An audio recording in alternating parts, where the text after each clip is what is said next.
एक बार एक गांव में एक लड़का रहता था। उसके माँ बाप बचपन में ही गुजर गए थे। इस दुनिया में उसका सगा कोई न था।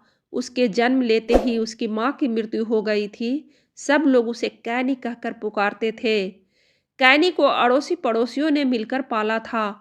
वह एक वक्त का खाना किसी एक घर में खा लेता और दूसरे वक्त का खाना किसी दूसरे के यहाँ खा लेता था। सभी ने उसे बचपन से अनाथ देखा था, इसलिए वो सबकी हमदर्दी उसके साथ थी। कैनी सबका प्यार और हमदर्दी पाकर आलसी बन गया था।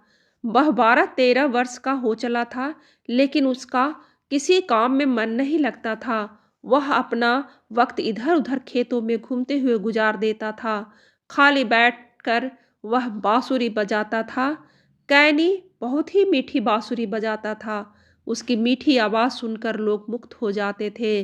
कुछ लोग उसकी बांसुरी की धुन सुनकर उसे इनाम भी दे जाते थे।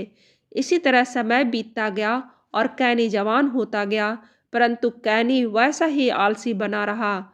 उसे जिस जैकी व उसकी पत्नी ने पाला था, उन्हें वह चाचा चाची कहकर पुकारता था। चाचा चाची का अपना बेटा भी बड़ा होकर काम पर जाने लगा था। एक दिन कैनी सुबह को देर तक सोया था। उसकी चाची उसे बार बार उठाने की कोशिश कर रही थी, परंतु कैनी उठ नहीं रहा था। चाची ने गुस्से में आकर बाल्टी में पानी भरा और कैनी के ऊपर डाल दिया। कैनी घबरा कर उठ बैठा। चाची को क्रोध पहले से ही आ रहा था। वह बोली, कैनी, यह कोई तरीका है कि इतनी धूप चढ़ने तक सो रहे हो? अपने चाचा की कमाई पर ऐश करते हो।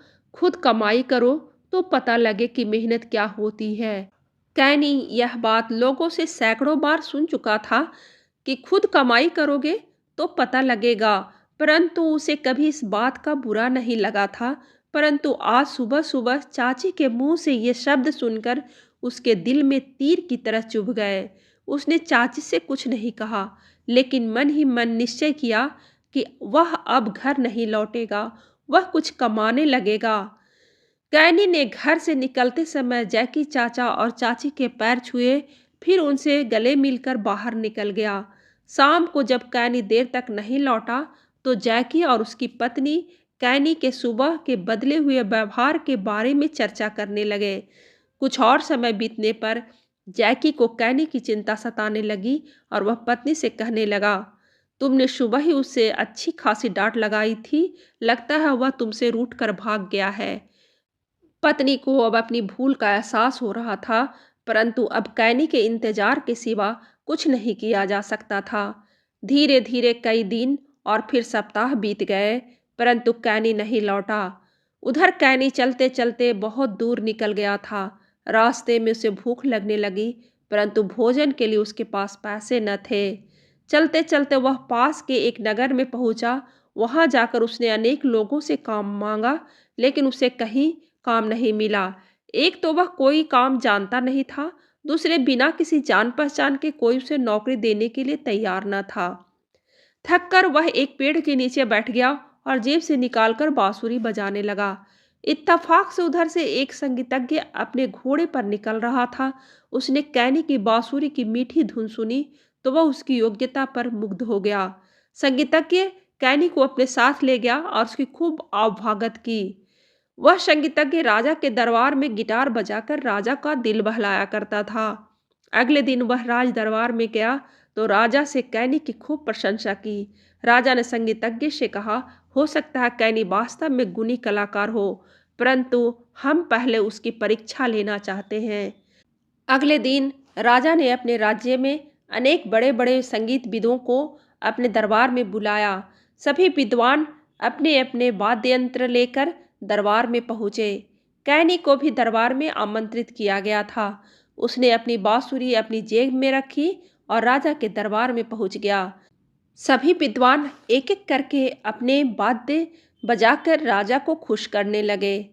जब उन्हें यह पता लगा कि वह युवक भी संगीत की परीक्षा देने आया है, तो वे सब कैनी को खाली हाथ आया देखकर हंसने लगे। वे आपस में खुसर फुसर करने लगे कि यह छोकरा उनकी योग्यता के आगे कहाँ टिक पाएगा। सबके पश्चात कैनी की बारी आई तो उसने राजा के सामने जाकर नतमस्तक होकर प्रणाम किया। फिर वहीं जमीन पर बैठकर अपनी बांसुरी बजाने लगा। उसकी बांसुरी की धुन वास्तव में इतनी मीठी थी कि सभी लोग मंत्रमुग्ध होकर धुन में खो गए। कैनी ने जैसे ही बांसुरी की धुन समाप्त की, राज दरबार तालियों की गड़गड़ाहट से गूंज उठा। राजा ने कैनी की प्रशंसा करते हुए कहा, कैनी, हम तुम्हारी योग्यता से बहुत खुश हैं। सबसे बड़ी बात यह है कि सबके हंसी उड़ाने के बावजूद तुमने अपना आत्मविश्वास नहीं खोया। किसी भी व्यक्ति की योग्यता और आत्मविश्वास उसे कहीं भी ऊंचाइयों तक पहुंचा सकती है। तुम में अपनी योग्यता का घमंड नहीं है। यह बहुत खुशी की बात है। हम तुम्हें अपने दरबार में नौकरी देते हैं। राजा की बात सुनकर कैनी खुश हो गया। वह महल के एक कमरे में रहने लगा। एक माह बीतने पर जब कैनी को पहली पगार मिली तो वह पैसे लेकर जैकी चाचा और चाची के पास गया। उन्हें अपनी तनख्वाह देते हुए पूरी बात बता दी। कैनी की बात सुनकर चाचा चाची बहुत खुश हुए। उसके पैसे उसी को वापस देते हुए चाचा बोले, बेटा, तुम जहाँ रहो सुखी रहो, परंतु यह बात याद रखना कि कोई भी कला छोटी नहीं होती। तुम्हारी बांसुरी ने ही तुमको यहाँ तक पहुँचाया है। तभी कैनी की चाची भीतर से आई और बोली, ईश्वर की कृपा से तुम्हें सब कुछ प्राप्त हो गया है।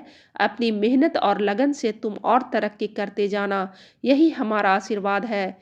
यह बात याद रखना कि आलस्य आदमी को निकम्मा बना देता है।